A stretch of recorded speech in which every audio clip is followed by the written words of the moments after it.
닭 바이오 51강. RNA란 무엇이며 왜 차세대 바이오 혁명이라고 할까? 안녕하세요. 바이오 오디오북 51강입니다. 오늘부터 새로운 여정을 시작합니다. 이번 시간부터는 미래 바이오 산업의 핵심 기술인 RNA 치료제를 함께 공부하겠습니다. 많은 분들이 DNA는 들어봤지만 RNA는 조금 낯설게 느껴질 수도 있습니다. 하지만 앞으로 바이오 산업을 이해하려면 RNA는 반드시 알아야 하는 가장 중요한 기술 중 하나입니다. 먼저 아주 쉽게 설명해 보겠습니다.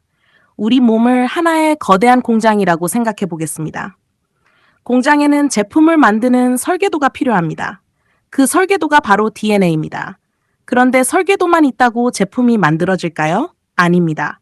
설계도를 생산 현장으로 전달하는 사람이 있어야 합니다. 바로 그 역할을 하는 것이 RNA입니다. 즉, DNA가 원본 설계도라면 RNA는 설계도를 복사하여 작업 현장으로 가져가는 작업 지시서입니다.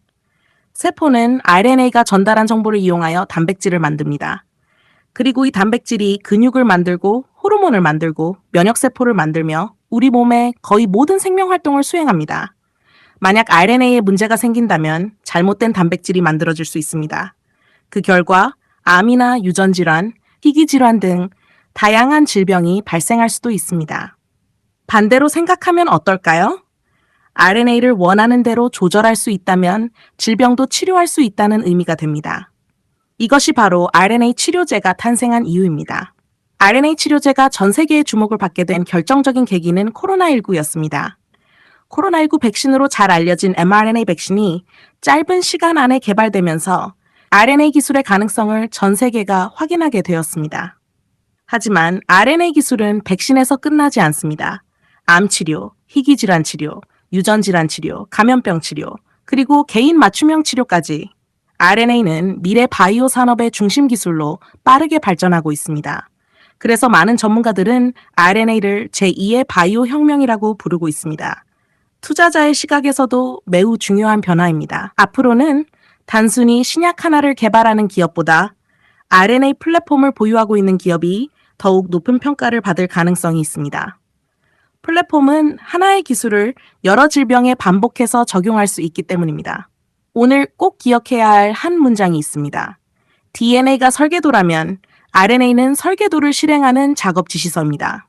이 한 문장만 기억해도 앞으로 배우게 될 RNA 치료제를 훨씬 쉽게 이해할 수 있습니다. 다음 시간에는 DNA와 RNA는 무엇이 다르며 왜 RNA가 치료제가 될 수 있을까 함께 공부하겠습니다. 감사합니다. 바이오 52강. DNA와 RNA는 무엇이 다르며 왜 RNA가 치료제가 될 수 있을까? 안녕하세요. 바이오 오디오북 52강입니다.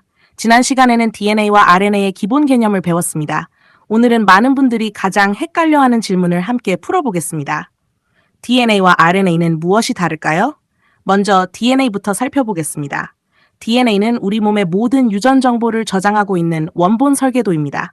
부모님으로부터 물려받아 평생 거의 변하지 않습니다. 그래서 DNA는 도서관에 안전하게 보관된 원본책과 같습니다. 반면 RNA는 다릅니다. RNA는 DNA의 정보를 복사하여 필요한 곳으로 전달하는 전달자입니다. 필요할 때 만들어지고 역할이 끝나면 자연스럽게 사라집니다. 쉽게 비유하면 DNA는 회사 금고 속에 있는 원본 설계도이고 RNA는 작업자에게 전달되는 복사본입니다. 공장에서 제품을 만들 때마다 원본 설계도를 들고 다니지 않는 것과 같은 원리입니다. 그렇다면 왜 RNA가 치료제가 될 수 있을까요? 과거에는 질병이 생기면 단백질을 직접 공격하거나 증상을 완화하는 약을 만들었습니다. 하지만 RNA 치료제는 한 단계 더 앞에서 작동합니다. 잘못된 단백질이 만들어지기 전에 RNA를 조절하여 단백질 생성 자체를 바꾸는 것입니다. 즉, 문제가 발생한 후 고치는 것이 아니라 문제가 생기기 전에 원인을 조절하는 치료입니다. 그래서 RNA 치료제는 기존 치료제보다 더욱 근본적인 치료가 가능할 것으로 기대받고 있습니다. 현재 RNA 기술은 희귀 유전질환, 간질환, 고지혈증, 암, 감염병 등 다양한 분야에서 빠르게 발전하고 있습니다. 앞으로는 개인의 유전자 정보에 맞춘 맞춤형 RNA 치료도 가능해질 것으로 기대됩니다. 투자자에게도 중요한 변화입니다. 이제는 신약 하나를 개발하는 기업보다 RNA 플랫폼을 통해 여러 질환을 치료할 수 있는 기업이 더 큰 가치를 인정받을 가능성이 있습니다. 오늘 꼭 기억해야 할 한 문장입니다. DNA는 정보를 보관하고 RNA는 그 정보를 실행합니다. 다음 시간에는 mRNA는 어떻게 백신이 되었으며 코로나19가 RNA 시대를 연 이유는 무엇일까를 함께 공부하겠습니다.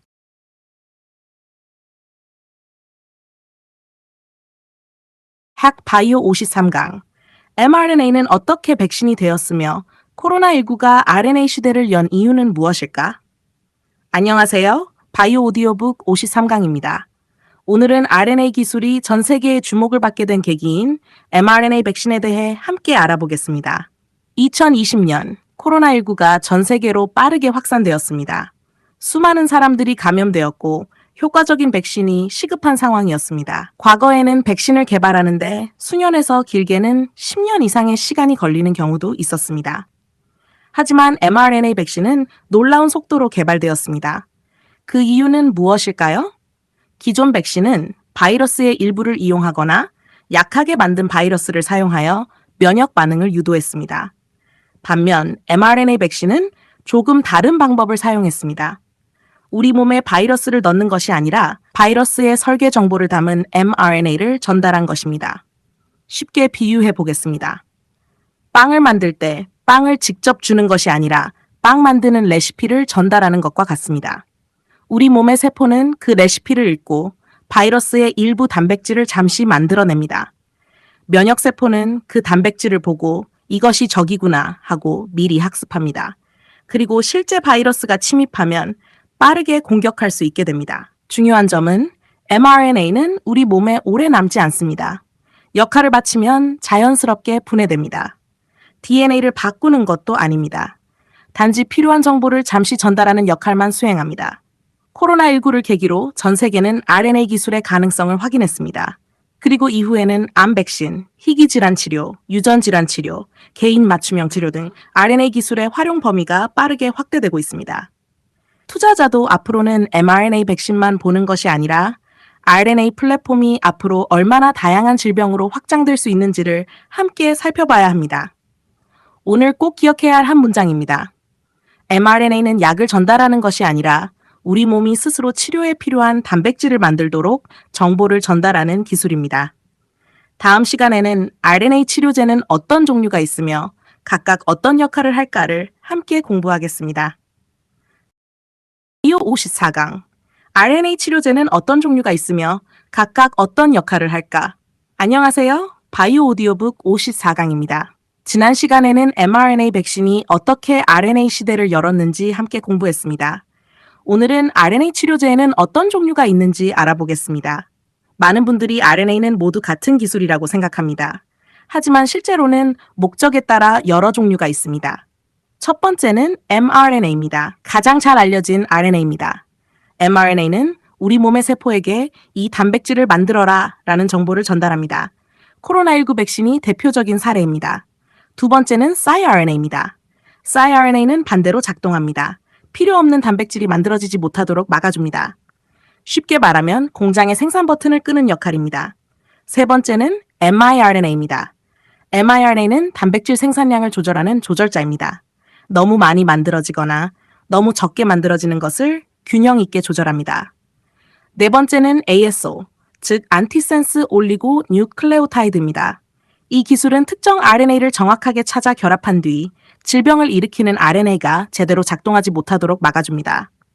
희귀 유전 질환 치료 분야에서 많은 연구가 진행되고 있습니다. 이처럼 RNA 치료제는 모두 RNA라는 공통점을 가지고 있지만 역할은 서로 다릅니다. 어떤 기술은 단백질을 만들게 하고 어떤 기술은 단백질 생성을 막고 또 다른 기술은 단백질의 양을 조절합니다.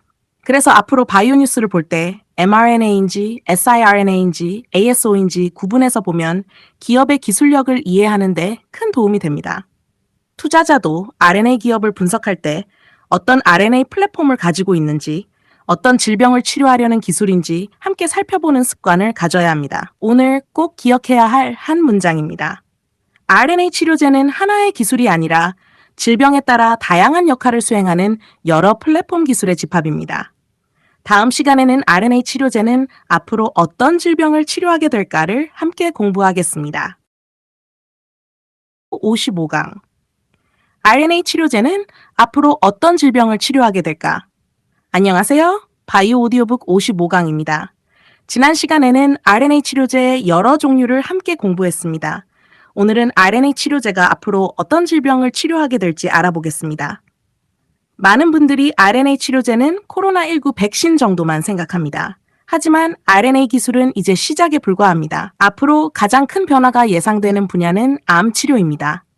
암은 유전자 변이가 원인이 되는 경우가 많습니다. RNA 치료제는 암세포에서 만들어지는 비정상적인 단백질을 조절하거나 면역세포가 암세포를 더 잘 공격하도록 도와줄 수 있습니다. 두 번째는 희귀 유전 질환입니다. 희귀 질환은 특정 유전자 이상 때문에 발생하는 경우가 많습니다. RNA 치료제는 잘못된 유전자 정보를 조절하여 질병의 원인을 직접 치료할 가능성을 보여주고 있습니다. 세 번째는 심혈관 질환입니다. 고지혈증과 같은 질환에서는 나쁜 콜레스테롤을 증가시키는 단백질의 생성을 RNA 기술로 줄이는 치료제가 이미 사용되고 있습니다. 네 번째는 감염병입니다. 코로나19 백신이 대표적인 사례입니다.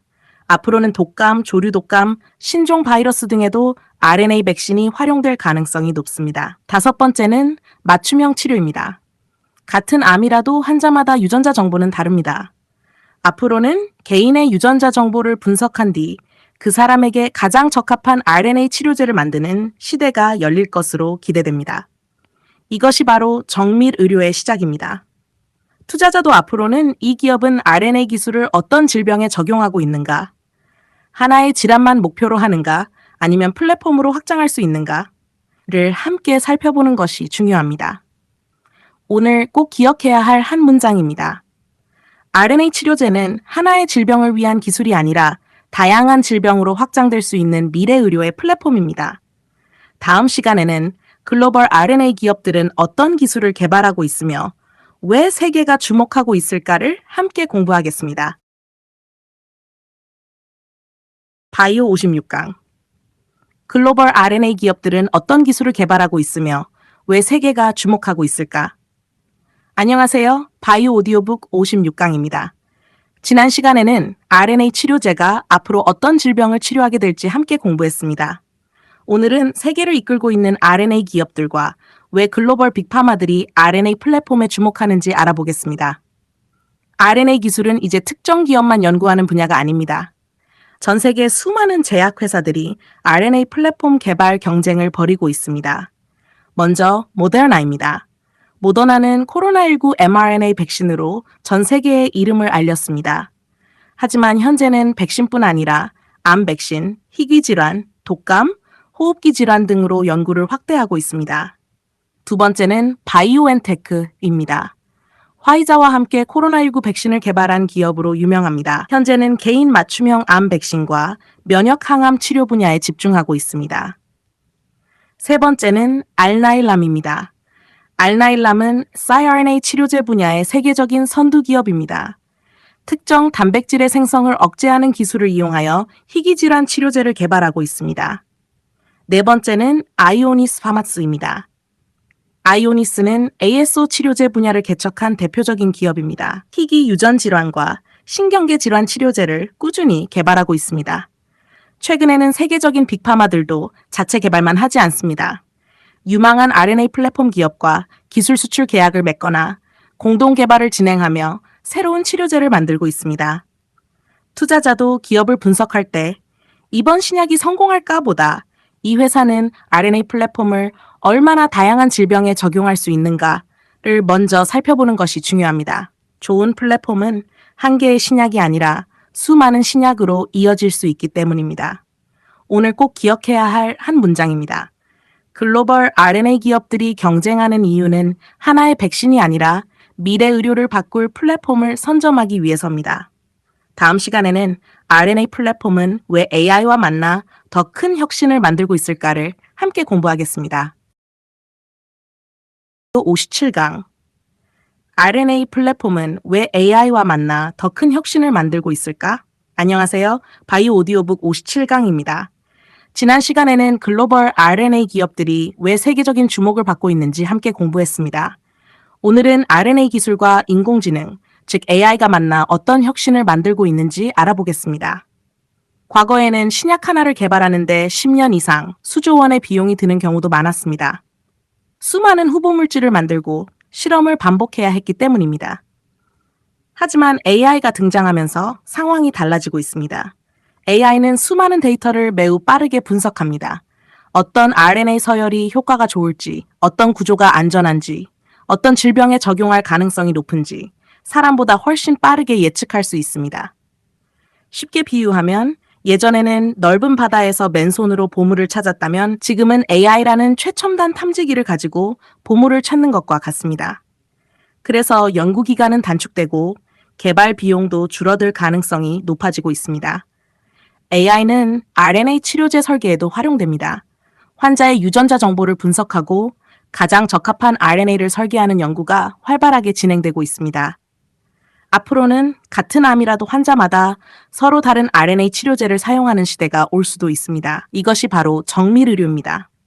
글로벌 빅파마들도 AI 기업과 협력하여 RNA 플랫폼 개발을 더욱 빠르게 진행하고 있습니다. 투자자의 입장에서도 중요한 변화입니다. 이제는 단순히 RNA 기업만 보는 것이 아니라 AI 기술까지 함께 보유하거나 협력하는 기업이 더 큰 경쟁력을 가질 가능성이 있습니다. 오늘 꼭 기억해야 할 한 문장입니다. AI는 RNA 치료제를 대신 만드는 기술이 아니라 더 빠르고 더 정확하게 설계하도록 도와주는 최고의 연구 파트너입니다. 다음 시간에는 RNA 치료제의 한계는 무엇이며 앞으로 어떤 기술이 이를 극복하게 될까를 함께 공부하겠습니다. 바이오 58강 RNA 치료제의 한계는 무엇이며 앞으로 어떻게 극복될까? 안녕하세요. 바이오 오디오북 58강입니다. 지난 시간에는 AI와 RNA 기술이 만나 새로운 바이오 혁명을 만들고 있다는 내용을 함께 공부했습니다. 오늘은 RNA 치료제가 가진 한계와 과학자들이 이를 어떻게 극복하고 있는지 알아보겠습니다. 모든 혁신 기술에는 장점과 함께 해결해야 할 과제도 있습니다. RNA 치료제도 마찬가지입니다. 첫 번째 한계는 불안정성입니다. RNA는 우리 몸속에서 오래 유지되지 않습니다. 몸에는 RNA를 분해하는 효소가 많기 때문에 그대로 투여하면 금방 사라질 수 있습니다. 그래서 RNA를 안전하게 보호하여 원하는 세포까지 전달하는 기술이 매우 중요합니다. 두 번째는 전달 기술입니다. 아무리 좋은 RNA를 만들어도 목표한 세포까지 정확하게 전달하지 못하면 치료 효과를 기대하기 어렵습니다. 이 문제를 해결하기 위해 지질 나노 입자, 즉 LNP 기술이 개발되었습니다. LNP는 RNA를 작은 보호막으로 감싸 몸속에서 안전하게 이동하도록 도와주는 역할을 합니다. 세 번째는 면역 반응입니다. 우리 몸은 외부에서 들어온 RNA를 이물질로 인식할 수도 있습니다. 그래서 불필요한 면역 반응을 줄이기 위한 연구도 활발하게 진행되고 있습니다. 네 번째는 생산 비용입니다. RNA 치료제는 첨단 기술이기 때문에 아직은 생산 비용이 높은 편입니다. 하지만 기술이 발전하고 생산 규모가 커질수록 비용은 점차 낮아질 것으로 기대됩니다. 그렇다면 미래에는 어떻게 될까요? AI가 RNA를 더 정밀하게 설계하고 LNP와 같은 전달 기술이 더욱 발전하며 생산 기술도 개선된다면 RNA 치료제는 지금보다 훨씬 많은 질병에 사용될 가능성이 있습니다. 투자자도 바이오 기업을 분석할 때는 RNA 기술만 볼 것이 아니라 전달 플랫폼과 생산 기술까지 함께 보유하고 있는지 살펴보는 것이 중요합니다. 오늘 꼭 기억해야 할 한 문장입니다. RNA 치료제의 경쟁력은 RNA 자체뿐 아니라 안전하게 전달하고 안정적으로 생산하는 플랫폼 기술에서 결정됩니다. 다음 시간에는 RNA 플랫폼은 앞으로 바이오 산업을 어떻게 바꾸게 될까를 함께 공부하겠습니다. 바이오 59강 RNA 플랫폼은 앞으로 바이오 산업을 어떻게 바꾸게 될까? 안녕하세요. 바이오 오디오북 59강입니다. 지난 시간에는 RNA 치료제가 가진 한계와 이를 극복하기 위한 기술들을 함께 공부했습니다. 오늘은 RNA 플랫폼이 앞으로 바이오 산업을 어떻게 변화시킬지 알아보겠습니다. 불과 몇 년 전까지만 해도 RNA 기술은 일부 연구자들만 관심을 가지는 분야였습니다. 하지만 코로나19 이후 상황은 완전히 달라졌습니다. 전 세계는 RNA 플랫폼이 얼마나 빠르게 새로운 치료제를 만들 수 있는지 직접 경험했습니다. 이제 RNA는 백신을 넘어 미래 바이오 산업의 핵심 플랫폼으로 성장하고 있습니다. 앞으로 가장 큰 변화는 맞춤형 치료입니다. 지금까지는 같은 병이면 대부분 같은 약을 사용했습니다. 하지만 미래에는 환자의 유전자 정보를 분석한 뒤 그 사람에게 가장 적합한 RNA 치료제를 설계하는 시대가 열릴 가능성이 높습니다. 또 하나의 변화는 신약 개발 속도입니다. AI와 RNA 플랫폼이 결합하면 새로운 후보 물질을 훨씬 빠르게 설계하고 검증할 수 있습니다. 이는 개발 기간을 줄이고 더 많은 환자에게 새로운 치료 기회를 제공할 수 있다는 의미입니다. 또한 RNA 플랫폼은 암, 희귀질환, 심혈관 질환, 감염병, 자가 면역 질환 등 매우 다양한 분야로 확장되고 있습니다. 하나의 플랫폼이 여러 질환에 적용될 수 있다는 점이 RNA 기술의 가장 큰 강점입니다. 그래서 글로벌 빅파마들은 RNA 플랫폼 기업과 협력하거나 직접 RNA 기술을 확보하기 위해 적극적으로 투자하고 있습니다.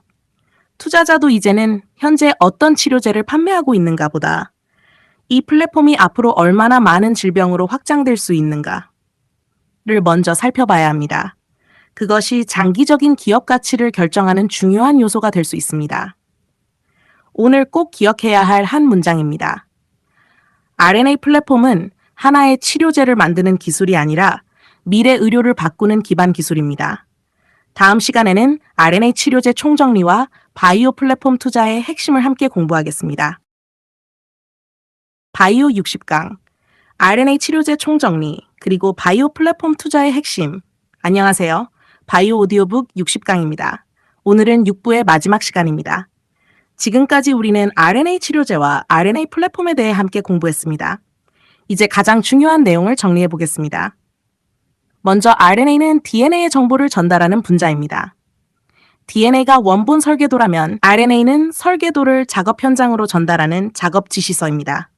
두 번째, RNA 치료제는 기존의 약처럼 증상을 완화하는 것이 아니라 질병의 원인이 되는 단백질 생성 과정을 조절하는 기술입니다. 그래서 미래 바이오 산업의 핵심 플랫폼으로 평가받고 있습니다.